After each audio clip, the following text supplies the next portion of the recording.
Great यश morning मित्रांनो, आज आपण आलो आहोत चिखली येथे. हे सर आहेत, यांना आपण 3 महिन्यापूर्वी अमृत ज्यूस दिलं होतं. तर आपण सरांना विचारूयात 3 महिन्यापूर्वी सरांना त्रास काय होता अमृत ज्यूस देण्या अगोदर आणि अमृत ज्यूस दिल्यानंतर काय फरक पडला. नमस्कार सर, तुमचं नाव सांगा. नमस्कार, मी शेषराव चिखले. मी 3 महिन्यापूर्वी अमृत ज्यूस घेतलं होतं.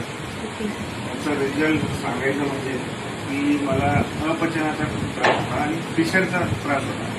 मी या त्रासामुळे खूप वैतागलो होतो की असे माझे स्वप्नील सर माझे मित्र होते.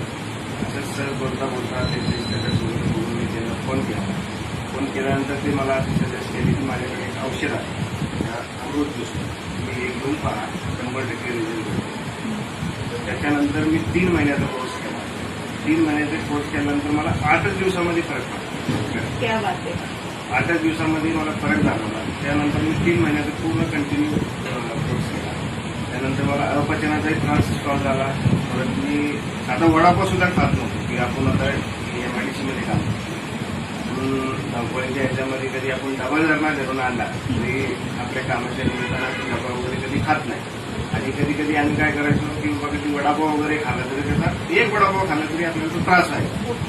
मला काही प्रॉब्लेम नाही. आता मी रात्री सुद्धा मी असं बोलत नाही की बाबा तेलकट वगैरे जास्त खातो, पण कधी चुकून कधी कार्यक्रम वगैरे खाल्लो तरी मला काही प्रॉब्लेम नाही.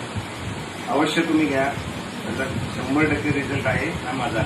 येस, क्या बात आहे सर. बघा मित्रांनो, अमृत ज्यूस घेतल्यानंतर हा फरक आहे की सरांना भगंदर हा प्रॉब्लेम फिशरचा प्रॉब्लेम होता आणि अपचन हा त्रास त्यांना होत होता.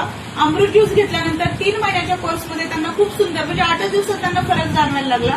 तर सर तुम्हाला काय वाटतं, लोकांनी घेतलं पाहिजे का? नक्की आवर्जून ज्याला ज्याला त्रास आहे त्यांनी सगळ्यांनीच घेतलं पाहिजे. आणि ज्याला त्रास नाही तरी पण घेतलं पाहिजे की हे काय आयुर्वेदिक आहे, काय साईड इफेक्ट वगैरे नाही येतो. आवर्जून घ्या आणि ज्यांनी त्रास आहे त्यांनी तर नक्कीच घ्या. थँक्यू सो मच मित्रांनो. हर हर रियांश, हर घर रियांश.